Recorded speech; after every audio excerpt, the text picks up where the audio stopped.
साधना एक अलग विषय है, कर्मकांड एक अलग विषय है और ज्योतिष एक अलग विषय है। ये तीनों अलग अलग विषय हैं, लेकिन ये तीनों एक दूसरे के पूरक हैं। इसके बिना किसी भी तरह से आप सोचें कि आप ज्योतिष को छोड़ देंगे और कर्मकांड हो जाएगा, तो नहीं होगा। आप सोचें कि हम कर्मकांड को कर लेते हैं, साधना को छोड़ दें, तो साधना के बिना कर्मकांड फलीभूत ही नहीं होगा। जब तक आप किसी आचार्य परंपरा को, गुरु परंपरा का अनुसरण नहीं करेंगे, उसके अनुसार नहीं चलेंगे, आपका कर्मकांड अपूर्ण रहेगा। सबसे पहले सर्वे शाक्ता द्विजा प्रोक्ता ना सेवा ना वैष्णवा आदि शक्ति उपासनतम गायत्रीम वेद मातरम। चाहे शैव हो, चाहे शाक्त हो, चाहे शौर्य हो, चाहे गणपति हो, किसी भी संप्रदाय के हो, वेद माता गायत्री की उपासना के बिना ब्राह्मण तेज ही नहीं रहेगा। प्रातः संध्या, मध्याह्न संध्या, सायंकाल संध्या, और अगर किसी साधक, किसी विद्वान का सानिध्य प्राप्त हो जाए तो तुरीय संध्या। गायत्री के ध्यान में आता है भक्त काम दूधाम भजे। भक्तों के लिए काम दूधा के समान है भगवती गायत्री। जो संध्या गायत्री करते हैं वो कभी भूखे तो नहीं रहते। अपने इष्ट पे भरोसा रखें, अपनी साधना पे भरोसा रखें। आप अपने अध्ययन को इतना गूढ़ कीजिए, इतना गूढ़ कीजिए कि आप लोगों को चीजें पता हों। जैसे आप देखते होंगे वास्तु पूजन के अंदर नाग और नागिन का जोड़ा जमीन में गड्ढा खोद के दबाते हैं। अब ये सामान्य प्रक्रिया है, उसके कोण पता है कि इन कोणों में दबाया जाएगा, सामान्य प्रक्रिया है। पर उसमें एक विशिष्ट प्रक्रिया है। वो विशिष्ट प्रक्रिया ये है कि 12 राशियां हैं। अब सूर्य किन किन राशियों में रहेगा, जब वास्तु के वो सर्प का मुंह किधर होगा, 3 महीने अलग दिशा में होता है, 3 महीने अलग दिशा में होता है, 3 महीने अलग दिशा में होता है, वो सूर्य से देखा जाता है। हमारे कई विद्वानों को इस बात की जानकारी ही नहीं होती। कर्मकांड सीखिए और कर्मकांड को सीख के समाज तक पहुंचाइए और समाज को बताइए कि ये सनातन संस्कृति का अभिन्न अंग है, ये आर्यों की परंपरा है। और उस परंपरा के वैज्ञानिक कारण बताइए कि हमारे मंत्रों में कितनी शक्ति है और इसके वैज्ञानिक कारण क्या क्या हैं। हमारे अंधविश्वास नहीं है।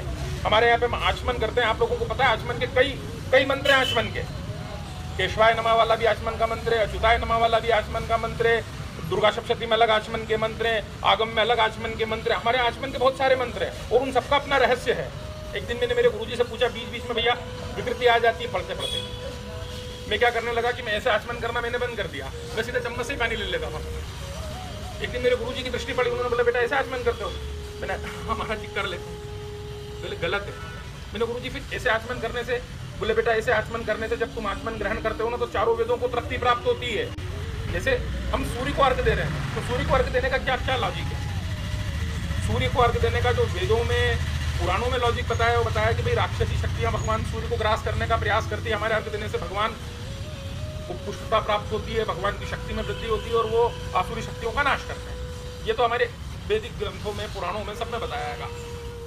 पर उस पर जो नासा के वैज्ञानिकों का रिसर्च है वो ये है कि उषा का जब सूर्य उदय होता है सुबह, उस समय जब हम अर्घ्य देते हैं और जब हम इस तरह से जल का लोटा उठा के अर्घ्य देते हैं और सूर्य की किरणें जब उस जल के भीतर से हमारे शरीर पे प्रवेश करती है, यह हमारा मूर्धनी होता है, इस मूर्धनी पे आती है, तो हमारी चंद्र नाड़ी और सूर्य नाड़ी दोनों के अंदर एक विरेचन की प्रक्रिया करके हमारी अशुद्धियों को अपान वायु के द्वारा बाहर कर देती है। हमारी संस्कृति की हर प्रक्रिया के पीछे एक वैज्ञानिक कारण है। अब अपन ज्योतिष की बात करते हैं। आप में से कुछ लोग ज्योतिष की किताबें पढ़ते होंगे, कुछ लोग यूट्यूब पे भी सुनते होंगे। बैठ जाऊं मैं? कौन सा ऐसा ग्रह है जिसके प्रभाव में पूरे विश्व की 80% आबादी हमेशा रहती है? कौन सा ग्रह ऐसा? शनि एकमात्र ग्रह ऐसे हैं कि पूरे विश्व की 80% आबादी हमेशा शनि से प्रभावित होती है। वो मैं आपको अगले सूत्र में बताऊंगा कैसे होती है। देखिए, शनि एक बार में 3 राशियों का भोग करते हैं। अभी जैसे शनि गोचर में मकर राशि में है, तो कुंभ और धनु ये 3 राशियां 7.5 से हैं। उसके बाद में 2 राशियों पर ढैया चल रहा है, एक को अष्टम स्थान में और एक को चतुर्थ स्थान में। तुला राशि को चतुर्थ स्थान में और मिथुन राशि को अष्टम स्थान में। तो 3 और 2 5 राशि हो गई। उसके बाद में शनि की दृष्टि 3 दृष्टियां होती हैं, तो 3 राशियों पे शनि की दृष्टि है, तो 5 और 3 8 राशियों पे शनि का प्रभाव है। 12 में से 8 राशियों पे शनि का प्रभाव हमेशा बना रहता है। तो हमारे विश्व की 80% आबादी जो है हमेशा शनि के प्रभाव में रहती है। अब ये विषय आया कि भाई शनि क्रूर ग्रह है, पापक ग्रह है, क्योंकि शनि ना तो किसी के शत्रु है और ना किसी के मित्र है। वो किसी के शत्रु भी नहीं है और वो किसी के मित्र भी नहीं है। वो न्याय के देवता हैं, वो न्याय करते हैं। ज्योतिष में एक सूत्र आता है, पापे न जायते व्याधि पापे न जायते जरा। पाप से ही व्याधियां उत्पन्न होती है और पाप से मृत्यु हो जाती है। तो शनि महाराज किसी का बुरा नहीं करते हैं।